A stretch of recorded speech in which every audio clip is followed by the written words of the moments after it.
ओंकारं बिन्दुसंयुक्तं नित्यं ध्यायन्ति योगिनः कामदं मोक्षदं चैव ओंकाराय नमो नमः।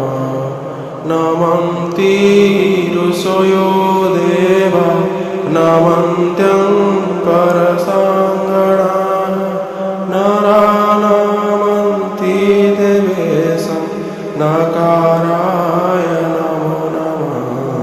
महादेव महात्म्यानं महाध्यानपरायणं महापाप हरं देवं मकाराय नमो नमः। शिव सन्त जगन्नाथ लोकानुग्रहकारकं शिवमेव पदं नित्यं शिकाराय नमो नमः। वाहनं वृषभस्य वासुकी कण्ठभूषणं वामे शक्तिधरं देवं वाकाराय नमो नमः।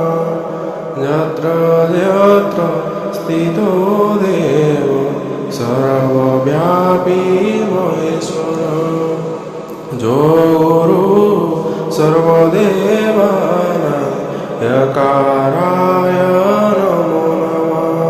षडाक्षरमिदं स्तोत्रं जपठेत् शिवसन्निधौ शिवालोको मोपाप्नोति शिवेन सह मोदते।